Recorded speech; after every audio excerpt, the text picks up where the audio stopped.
los proyectos interiores. Acá vamos a trabajar también con el software Dialux. Y algún trabajito en grupo les voy a dar de a 2 personas, ¿cierto? De hacer un proyecto interior, pero eso lo vamos a ver ya en un par de semanas más. Por lo tanto, necesitamos empezar a construir, ¿cierto?, los conocimientos básicos para poder realizar ese tipo de proyecto. Proyecto interior.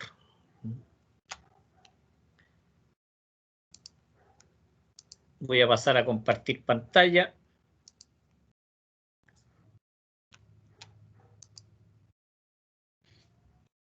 Esto es lo que vamos a ver en la clase de hoy. Iluminación de interiores. ¿eh? Iluminación de interiores.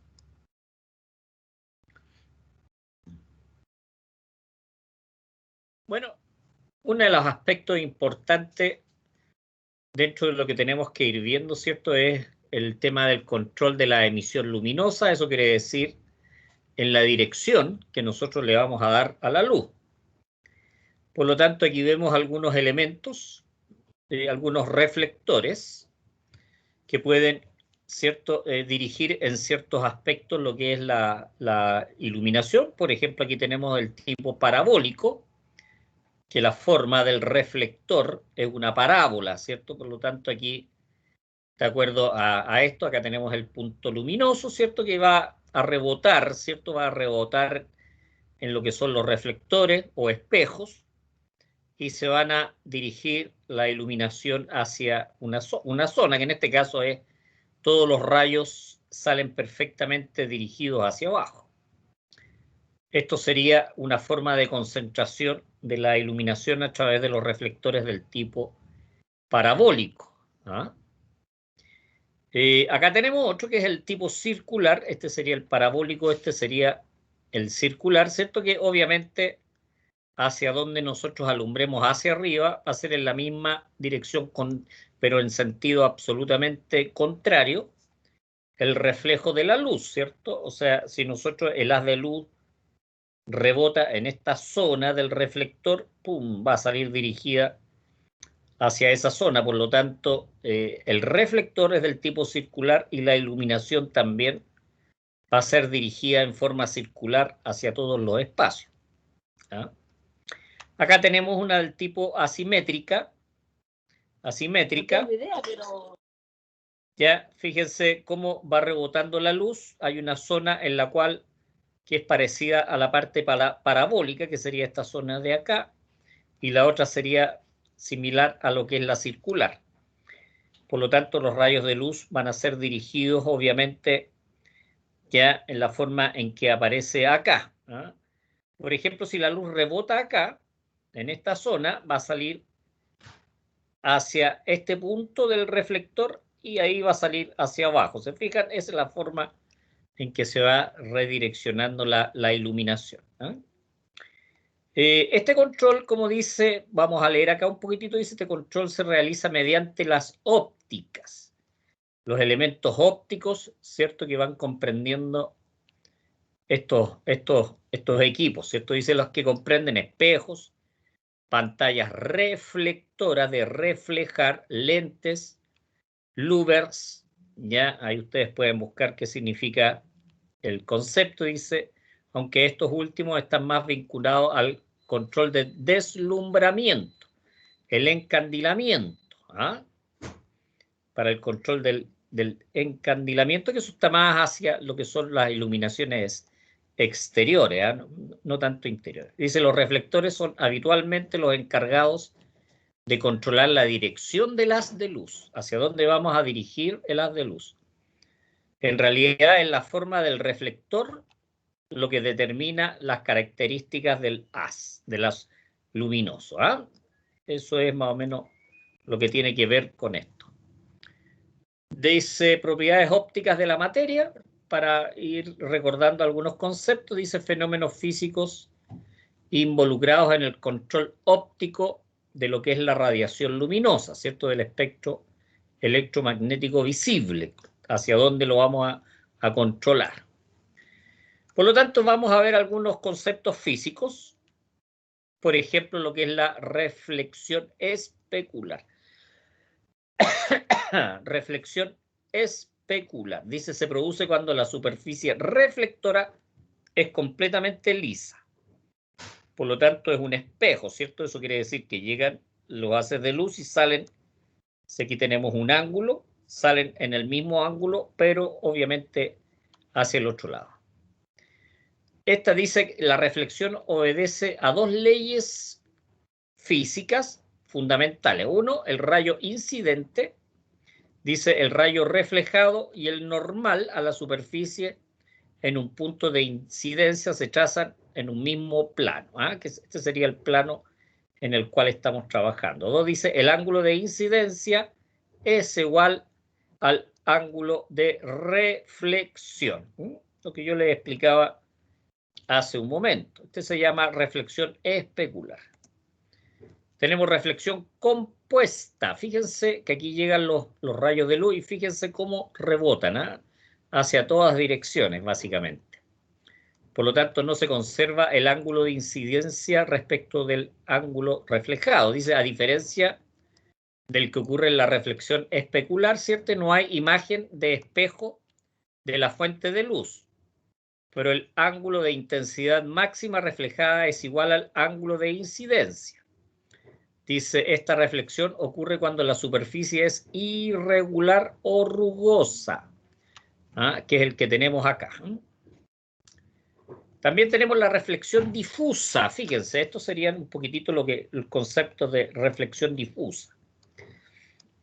Dice, se produce cuando la luz que incide sobre una superficie es reflejada en todas las direcciones, siendo el rayo normal a la superficie el de mayor intensidad.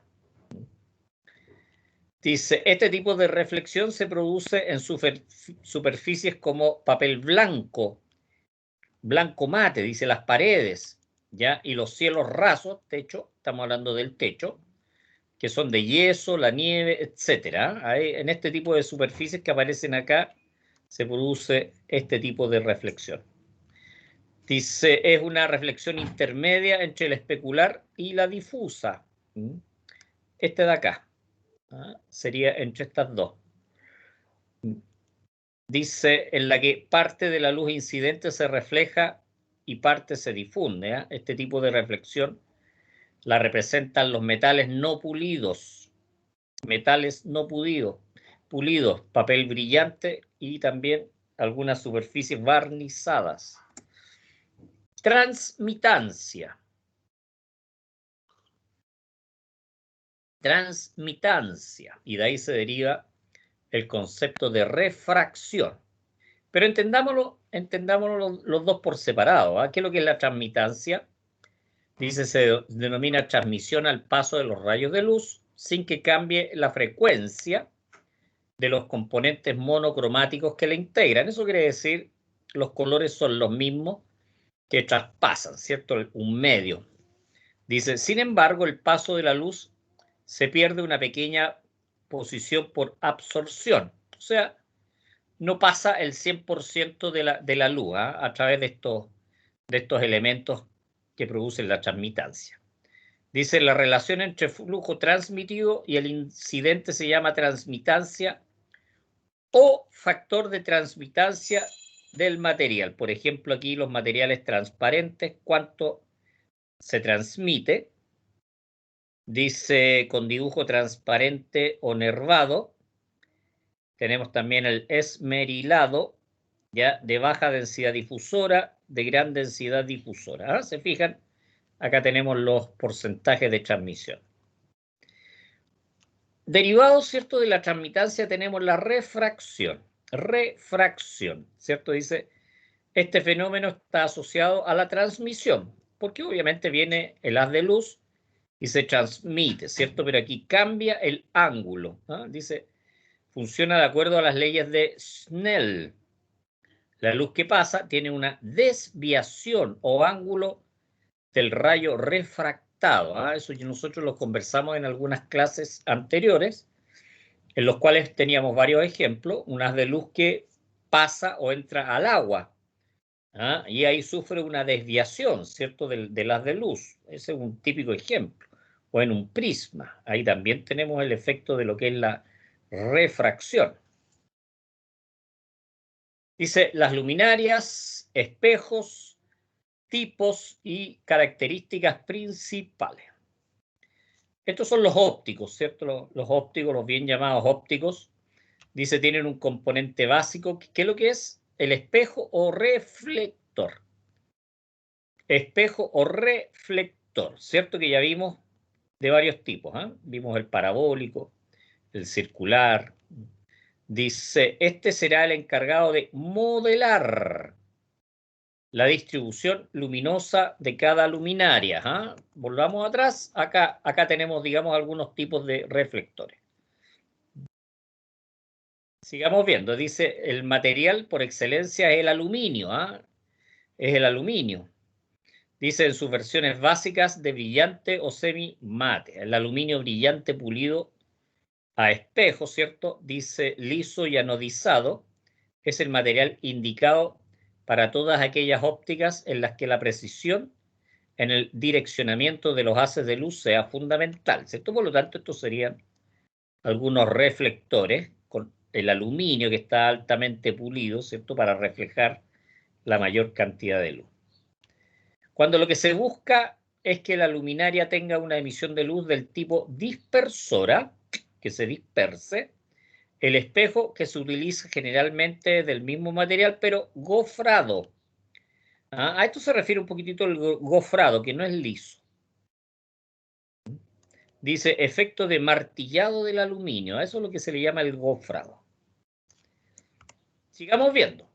Los tipos de reflectores, ¿cierto? Tenemos el reflector especular. Reflector especular, que se basa, ¿cierto?, en este tipo de reflexiones. Especulares, compuestas, difusas. Por lo tanto, ahora el especular. Dice, su superficie lisa y de alto poder reflectante permite una gran precisión en el direccionamiento de la luz, ¿cierto?, de los haces de luz. Dice, pudiéndose lograr así luminarias de muy alto rendimiento. Este sería del tipo especular. Tenemos dispersor. Dispersar la luz, ¿cierto?, en algunas direcciones, no tan solo directo hacia abajo. Dice, con aluminio de superficie gofrada. Fíjense que aquí es distinto al aluminio que tenemos acá. Acá es bastante liso, aquí es del tipo martillado, ¿cierto? Y de alto poder reflectante se pueden lograr excelentes espejos destinados a distribuciones de luz más abiertas, un poquitito más abiertas. Dice, la forma en que la luminaria distribuye la luz depende casi exclusivamente de la conformación del espejo o reflector. ¿Ya? Esa es más o menos la idea. Aquí tenemos los circulares también. Dice, bueno, la construcción de los reflectores adoptan las formas circulares, parabólicas y elípticas, que son más o menos las que vimos también al principio. Esta sería del tipo circular. La del tipo circular que va a ir concentrando la iluminación en ciertas direcciones de los haces de luz. Este es de un tipo. Tenemos las parabólicas, que ya las vimos también hace un rato, ¿cierto? O sea, para donde vaya la dirección de la luz siempre va a ser reflejada en una sola dirección, sin mayor dispersión de la luz. Esa es la idea. Tenemos también, bueno, sistemas de iluminación. Acá entramos a entender unos conceptos adicionales respecto, ¿cierto?, de cómo vamos a hacer una iluminación interior. Una iluminación interior, dice la cantidad de luz que llega a las superficies que deseamos iluminar, que podría ser, por ejemplo, una mesa, la mesa de un comedor, un escritorio o una superficie en la cual se trabaja, a eso se refiere, con la superficie que deseamos iluminar, llegará en forma directa como indirecta, porque también la luz se va a reflejar tanto en el techo como en las paredes. Por lo tanto, va a llegar en forma directa, que serían los haces, los azules, y las indirectas, ¿cierto?, que rebotan en el techo, por ejemplo, y rebotan derechamente en las paredes, que son las iluminaciones que se están dando acá. Dice iluminación directa, dice entre el 90 y el 100% de la luz se dirige al plano donde vamos a trabajar o el plano en el cual deseamos iluminar. Dice, sin embargo, produce sombras oscuras que pueden causar molestia a menos que las luminarias se encuentren más cercanas, más próximas al plano de trabajo. Se pueden presentar deslumbramientos directos o reflejados, ¿cierto? Que tiene que ver con la luminosidad que llega directo a los ojos, deslumbrando, produciendo molestias. Un techo iluminado de pared a pared caracteriza este tipo de iluminación directa. Más o menos lo que estamos viendo acá en la figura. Vamos a hacer un pequeño repaso de los conceptos que vimos de los tipos de iluminación. Esta sería la luz del tipo directa, iluminación directa, que entre el 90 y el 100% se dirige al plano que nosotros necesitamos iluminar, donde vamos a trabajar o realizar alguna actividad, ¿ya? Dice, produce sombras, bueno, ya lo vimos que puede causar ciertas molestias o deslumbramiento, ¿eh? Dice un techo iluminado de pared a pared caracteriza este tipo de iluminación directa, que es lo que habíamos visto recién. Aquí tenemos la semidirecta, eso quiere decir que hay una componente fuerte que es hacia abajo y una componente más débil, un porcentaje más bajo que ilumina lo que son paredes y techo. Eso es lo que se llama la semidirecta. Tenemos la general difusa, general difusa y también más o menos similar, podríamos decir, lo que es la directa e indirecta. Dice entre el 40 y el 60% se logra iluminar en forma directa como indirecta. Esta que tenemos acá. Yo les he dicho un ejemplo, lo que es la ampolleta empavonada, ¿cierto? Que ilumina hacia todos lados. Es una combinación de los sistemas directos y semidirectos. Es de baja eficiencia energética, produce buena relación de claridad, reduce las sombras. Aquí tenemos la directa indirecta, dice, es un caso similar a la iluminación general difusa, parecido. Estas luminarias emiten poco flujo luminoso en ángulos próximos a la horizontal, lo que reduce la luminancia en zonas de deslumbramiento directo. Este sería lo que es el mapa, o el mapa o la figura, las fotométricas, ¿cierto? Las curvas fotométricas de este tipo de iluminación. Tenemos también la semi-indirecta. Eso quiere decir mayoritariamente un gran porcentaje es hacia arriba. ¿Se fijan? Acá tenemos un ejemplo, una foto en el cual parte, si bien es cierto, va a pasar a través de los cristales de las luminarias, pero la mayor cantidad de luz va a ir hacia arriba, ¿cierto? Para rebotar y obviamente también ayudar a lo que es la iluminación. Este es más o menos lo que es la gráfica o las curvas fotométricas.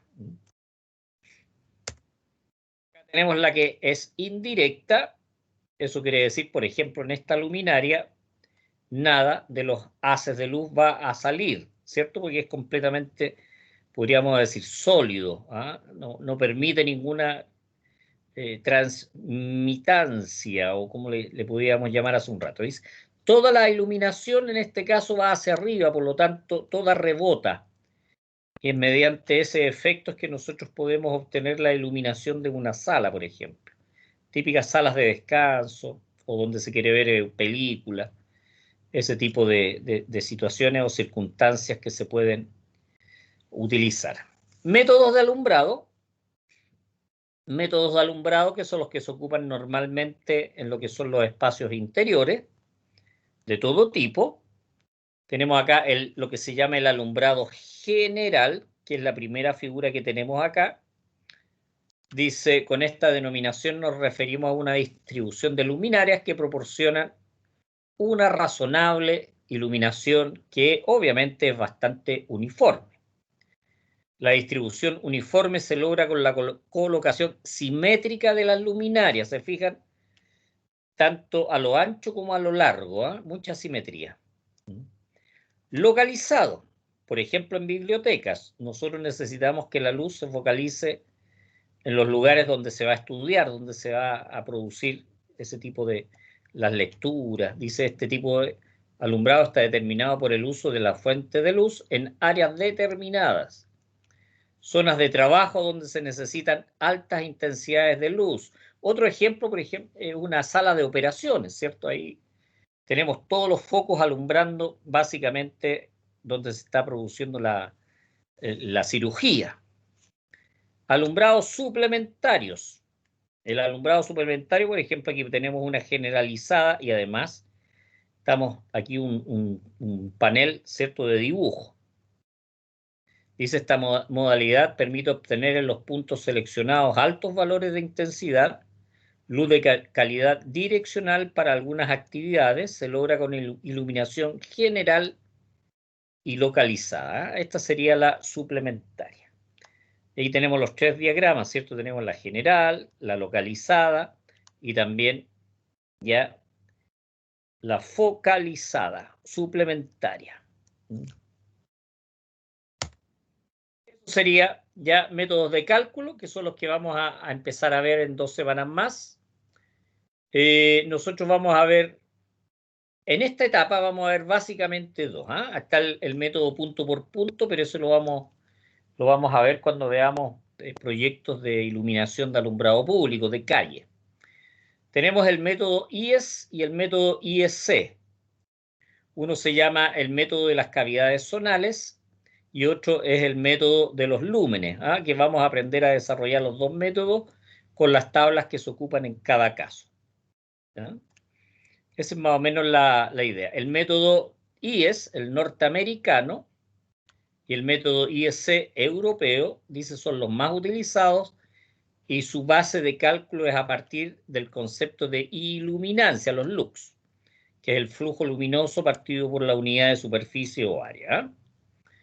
Esa es, nos vamos a basar un poquitito en esto, obviamente más desarrollado. Dice, sin embargo, para utilizar la ecuación 1, que es la que veíamos recién, el proceso es inverso, partimos de conocer los niveles mínimos.